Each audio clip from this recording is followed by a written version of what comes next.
Namaste. Karma, a game of Shakti, Maya, and darkness. This word karma is very popular these days. Everybody drops it, everyone uses it, and often people tend to be confounded by this thing called karma. Very often we think of karma as a set of consequences, and in a sense it's correct. It is a set of consequences. Karma is basically energy.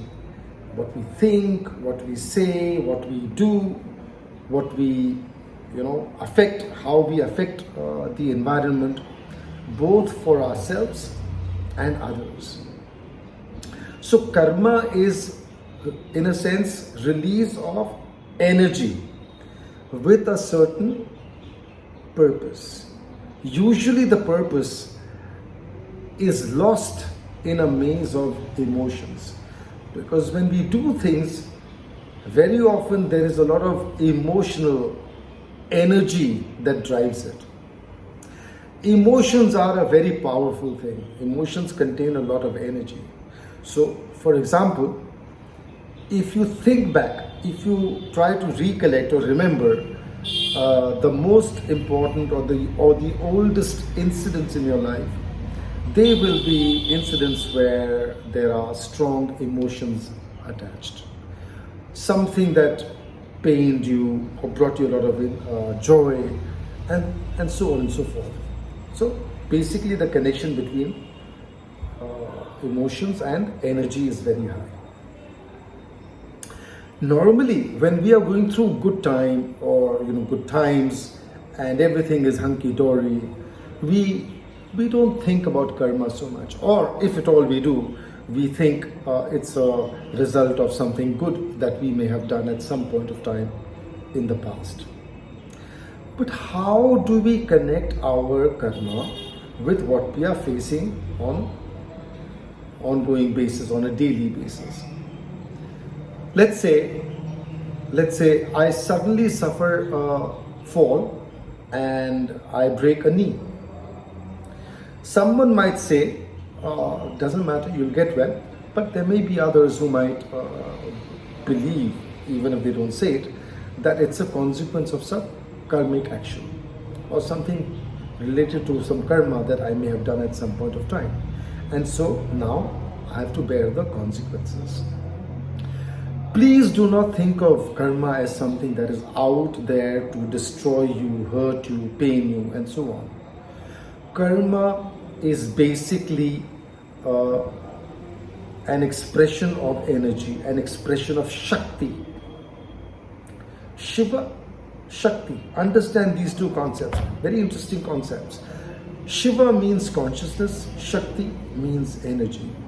And in India, in Sanatan Dharma, the Shastras, the spiritual books, etc., always speak about how Shakti desires one thing.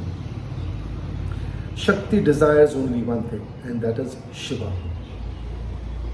What does that mean? Shakti basically needs consciousness. Shakti moves towards consciousness. So when we do these karmic actions, or when there are actions that we do and they bring consequences, understand that these are actions that we have done in a state of darkness. What is this darkness? See, Shakti. Shakti is powerful. Shakti creates Maya. Maya means what? Illusion. One of the consequences of Maya is a veil, is a thing called the ego.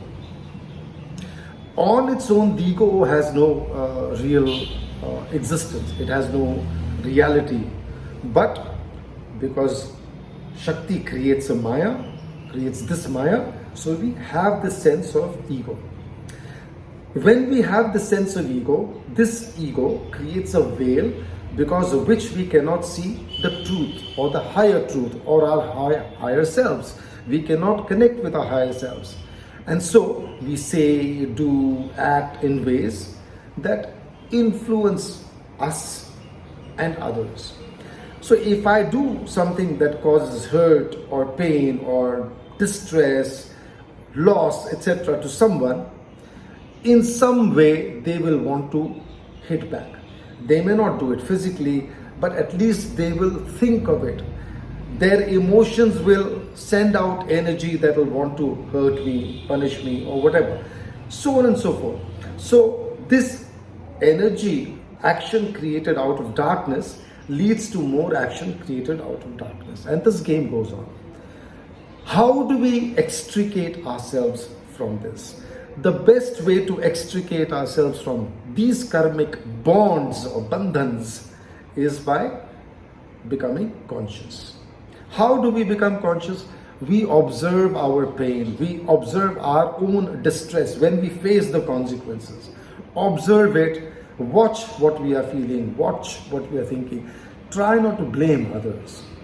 Try not to blame even ourselves, but just become aware and acknowledge that we may have done something and that there is a lesson here.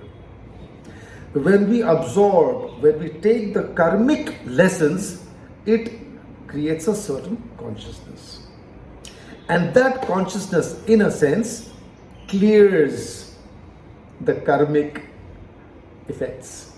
So, to get out of these karmic bonds, etc., the best thing to do is to take refuge in consciousness. What is this consciousness? This is, see, for example, I'm saying something, I'm speaking here, there is a certain consciousness here. But the real consciousness is that which makes me aware of what I am saying, why I am saying it, and so on. So in a sense, it's like the witness, it's the Sakshi. This Sakshi is the real consciousness. This is where we need to move again and again, constantly. So understand, in conclusion, this can go a little long, so I don't want to take it very long. Remember, the ego itself is a creation of Shakti through Maya, and it's only when the veil of ego begins to wear thin and break that the higher consciousness begins to be experienced more and more strongly.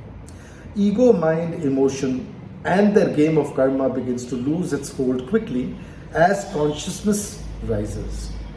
Because Shakti desires Shiva above all else. Give Shakti her Shiva, and she will be forever your friend and benefactor. Mother Parvati, who showers benediction without reserve.